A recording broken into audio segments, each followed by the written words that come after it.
Bom, é, tem um tempo que eu estou querendo fazer um vídeo falando sobre subemprego ou emprego precarizado.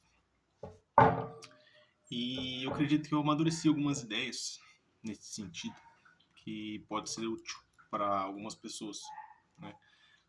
Minha intenção é que as pessoas consigam fazer uma leitura do quando a relação de trabalho caminha nesse sentido, tá? Não é no sentido de que a gente não possa ter subemprego ou não possa ter um trabalho precarizado, porque cada um sabe aonde aperta a sua bota. Então, sem querer ditar nenhuma regra. Mas sim uma baliza para a gente entender aonde que está caminhando para isso e a gente tentar sobreviver a esses rumos, né? Seja trocando ou não de trabalho, né? Mas a gente tentar evitar viver o subemprego, viver a precarização do trabalho, né? Então, eu fiz uma marcação inicial aqui que quando a gente está num subemprego ou num emprego precarizado, a gente principalmente não tem controle da relação esforço-ganho. Falando pessoalmente, o seu esforço ali não é capaz de lhe dar um ganho melhor. Então, por mais que você se esforce, você não vê isso ser revertido para você, né? Nem minimamente. Essa é uma característica central, né, do subemprego ou do trabalho precarizado. Outra característica que eu percebi, né? Bom, as minhas experiências, né, com empregos assim, cara, são diversas. Então, ao longo da minha vida, assim, eu já trabalhei em barraca de feira de livre, né, na barraca de pastel, já trabalhei instalando os equipamentos eletrônicos de segurança em residência, né, e mais recentemente eu trabalhei como entregador de moto de aplicativo, né, e também como instrutor de autoescola, né. Então acho que são assim os 4 empregos que eu tive que eu classificaria nesse sentido aqui de subempregos ou trabalhos precarizados, né? Lembrando que nenhum desses são registrados, nenhum desses tive algum seguro, né, no sentido de ser um trabalho fixo, né, e sim uma coisa mais questão de sobrevivência, né? Então, às vezes muitas vezes nesses casos você vai pagar para trabalhar em alguns momentos. Então, não é que você não receba nada, mas é que tem várias ações do seu dia de trabalho que você vai perceber que aquilo ali você pagou para trabalhar, né? Então, por exemplo, uma entrega a R$ 5 que você deslocou ali o equivalente a 10 quilômetros, sabe? Então, quando você faz o cálculo do seu desgaste da moto, o combustível, né, o seu tempo, alguma coisa que você precisou comer, você vê que você pagou para trabalhar. Né? Outra questão também seria você estar disponível e não ter serviço. Né? Que pode parecer uma coisa pequena, mas não é uma coisa gigante. Você está disponível e não aparece serviço. E você recebe pelo serviço executado, então pelo tempo que você está disponível. Outra coisa quando você está, por exemplo, no serviço de entrega, um pneu que dá um problema, uma lanchonete que trata mal, gere mal o pedido, né? Um cliente problemático, ou uma falha de aplicativo, isso tudo se torna um problema seu enquanto entregador. Sabe? Coisa que você não tem nenhum controle sobre isso. E isso, qualquer detalhe desses 4 exemplos que eu dei aí, estoura em você. Você tem que pagar uma parte do prejuízo que alguma coisa aí desandou, sabe? Então, é uma característica forte também do trabalho precarizado, né?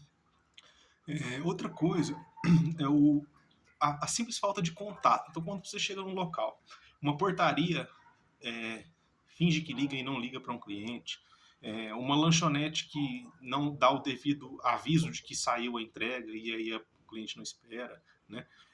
Ou você está, né, na porta de um local e a pessoa demora para atender, né? Ou não te atende, que é pior ainda. Isso tudo se torna problema seu também, né? Por simples falha de contato entre terceiros. Você se comunicou o tempo todo. Você se colocou disponível. Pronto, executou no tempo ideal ali que você precisava. Só que as outras partes falharam na comunicação e isso atrapalha você no hora que você vai monetizar isso, né? Vai calcular o que você trabalhou ali, o que você recebeu pelo seu trabalho. Outra coisa, né, também nessa área de lanchonete, coisas desse tipo, né, eu reparava uma colega que eu tinha de cozinha, ela trabalhava na cozinha, e sempre que tinha algum funcionário novato na cozinha, ela sofria. Por quê? Ela tinha que ou ensinar e interromper o trabalho dela, e não era dado o tempo devido para ela ensinar, então ela tinha que fazer o trabalho dela por duas e ensinar, né?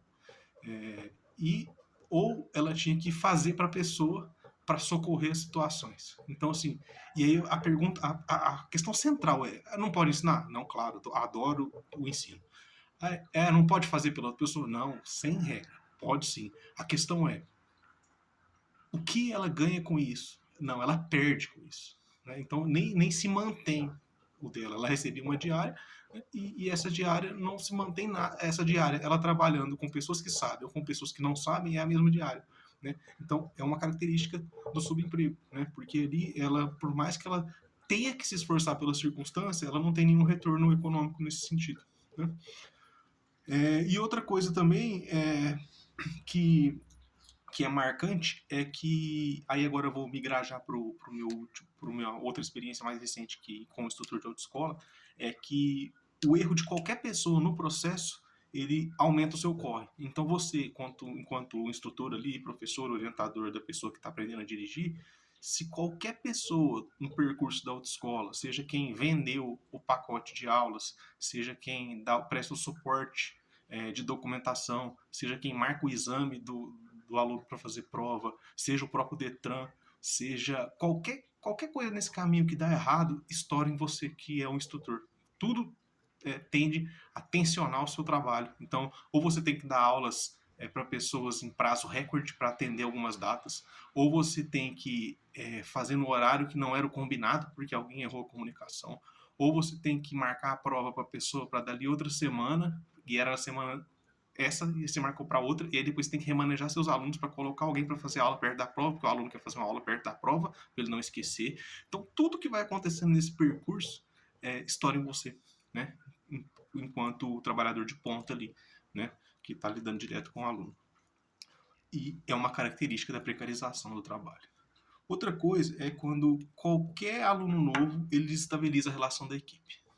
Isso não é por acaso. É claro que já existe uma relação frágil de equipe para isso acontecer, mas é impressionante como uma pessoa que vai numa autoescola e compra 2 aulas consegue desestabilizar todo um trabalho de um profissional que está lá o ano todo se dedicando e por causa que ela quer 2 aulas em tal dia, gera um mal-estar. E você não pode atender ela naquele momento, e aí gera um mal-estar gigante e tudo que seu trabalho é colocado em xeque, porque você não tem valor ali. Né? Outra coisa também é que quando nenhum argumento seu é válido quando é sobre você. Exemplo prático. Uma aluna quer marcar uma prova para fazer tal dia. E nesse dia você não tem outros alunos para fazer prova. Pensando em você, não tem sentido algum você marcar uma prova para uma aluna, uma prova, sendo que você vai receber R$ 25 para se deslocar para essa prova e você vai ter que ficar lá por 4 horas com o veículo parado para a pessoa fazer uma prova e você vai se deslocar por esse valor e porque ela quer fazer naquele dia, sendo que outro dia você tem 4, 5, 6 alunos para fazer e se encaixar de uma forma que fique bom para todo mundo. Você vai ficar as mesmas 4 horas lá, todo mundo vai fazer essa prova, você vai receber R$ 100, 125, R$ 150, né? E todo mundo vai ser atendido da mesma maneira, sabe? Então, é impressionante quando o argumento é sobre você, não tem valor. Agora, quando o argumento é sobre o cliente, ele tem valor. Quer fazer agora, basta. Né? Outra coisa seria que a economia levada em conta é só da empresa. Então, quando você economiza para a empresa, massa demais. Você arruma uma coisa no carro que está estragado, você limpa o carro, uma coisa desse tipo, coisa que eu já sempre evitei fazer, até estrategicamente mesmo, porque eu estou ali recebendo pela hora aula, né? E muito pouco, por sinal, né? R$ 15. Então, quando você pega e faz todos os outros serviços adicionais sem nada em troca, você está fortalecendo esse elo de exploração, né? De precarização, né? Então, que se é dessa forma a relação trabalhista, né? Quer dizer, a ausência de relação trabalhista, que seja levado no Lava Jato, que seja levado num profissional e feito dessa maneira, né? Porque é, não é a vingança, e sim uma organização do trabalho dando os devidos valores para cada profissional. E esse profissional do Lava Jato vai ter o seu devido valor também, e é bom para ele também. Né? Então é um ciclo, né, que a gente deve levar em conta, e não só economizar para a empresa, né? E sim entender que tem vários atores ali envolvidos, terceirizados, precarizados como você. Né? Então, outra coisa também que eu marquei aqui seria que quando a gente fala tecnicamente, só tem valor no momento bom. Então, deu tudo certo, uma pessoa está muito satisfeita com o serviço. Aí você vem com argumentos técnicos, explica seu processo de ensino-aprendizagem, como você ensina a dirigir, as etapas que você faz, isso aí é maravilhoso. O olho das pessoas brilham quando você está dentro ali do ambiente de autoescola, né? Outras pessoas olhando, profissionais e tudo e tal, né? Só falta ter aplausos, de tanto que é propício. Agora, tente trazer argumentos técnicos na hora do problema, na hora que alguma coisa não está legal. Então você argumenta que não era o momento da pessoa fazer a prova, porque ainda tinha deficiência no controle de embreagem, coisas desse tipo, que tal aula a pessoa, por exemplo, pode ter faltado e ficou deficiente, faltou treinar alguma coisa, alguma questão, né? Coisas desse tipo. E aí, quando você traz argumentos técnicos, porque se você não tiver o domínio da embreagem, você não vai conseguir fazer o controle na rampa, né? Se você não trabalhar bem os pares na subida, para depois evoluir para uma chegada sem os freios, né, você não vai conseguir ter sucesso. Então, quando você traz esses argumentos técnicos no momento de vamos dizer assim, fracasso, entre aspas, né? É uma desculpa. Aí não é argumento técnico, né? Não é argumento técnico. Então, isso é uma característica forte também do subemprego, de que você está ali só para dar o que a pessoa quer e não ser respeitado no sentido assim, não de não me toque, mas ser respeitado no sentido de que existe um método e você tem uma experiência, uma bagagem sobre aquilo ali, né? E isso é deixado muito de lado. Outra coisa é que quando o seu crescimento oferece risco e não orgulho. Então, sempre que você está crescendo nesse ambiente, você percebe pelos colegas, você percebe pelas chefias, você percebe pelo ambiente ficar hostil, porque as pessoas acham que você vai roubar cliente delas ou que você vai se tornar alguém autônomo e vai atrapalhar a autoescola, ou que você vai ter mais fama que o seu colega dentro do mesmo ambiente de serviço. Isso aí, cara, é uma característica fortíssima da precarização do trabalho, porque ela vem do medo do outro. O outro tem medo de ser jogado de lado ou de ter menos ganho. Então, esse medo, porque o trabalho dele também é precarizado, faz com que ele crie uma, vamos dizer assim, uma inveja do outro, do crescimento do outro, né? E quando era para ser super saudável isso, uma pessoa levar a outra a um estágio melhor, assim como instrutores levaram os alunos a estágios menores, né? Instrutores também levaram outros instrutores a um estágio melhor de consciência, de ensino, de percepção, né? Seria maravilhoso se cada um olhasse para o outro com bons olhos, né? Quando as coisas vão bem, e não com os olhos pequenos do risco que a outra pessoa te oferece, né? Que é uma pena. E, por fim, eu marquei que muitas vezes nos é oferecido mais horas de trabalho, pagas, tá? Não é um trabalho adicional sem paga, sem ser remunerado.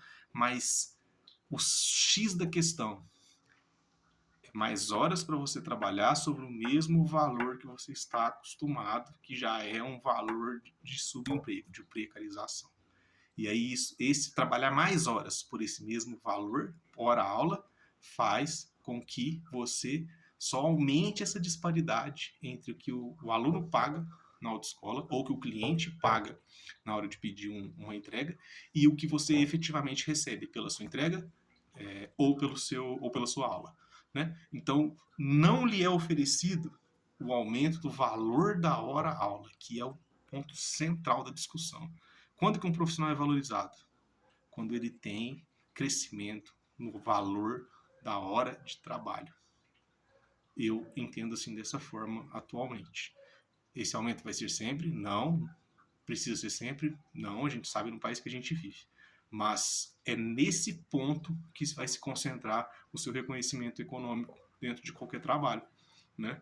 Fora todas os benefícios, né, de um bom trabalho executado, espiritual, mental, estar em paz, estar satisfeito, estar realizado, isso tudo, cara, isso faz muita diferença. Isso é muito importante na vida de qualquer profissional, de qualquer área.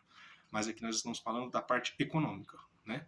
Então a parte econômica, ela precisa ser valorizada no valor da hora de trabalho e diminuindo a disparidade entre profissionais da mesma área, entre profissionais de áreas diferentes também, para evitar o preconceito sobre cada área de trabalho na escala social e também a diferença entre o que um comércio cobra e o que o comércio repassa para os seus trabalhadores, né? Que seria o enriquecimento gigantesco do comerciante e a manutenção do subemprego, da precarização das pessoas que estão dando sua força de trabalho, né? Então, geral, basicamente é isso que eu queria dizer. Ficou um vídeo, eu acho que bacana, assim, né? De algumas experiências que eu venho anotando de alguns, vamos colocar, de um ano para cá. Eu acho que isso tudo que eu anotei aqui vem de um ano para cá. Então, é uma parada madura, né? E posso não estar certo sobre tudo, mas é a minha visão de como eu vejo atualmente o trabalho, né? Principalmente sobre a minha ótica e minhas experiências, né? É assim que eu tenho observado. Valeu!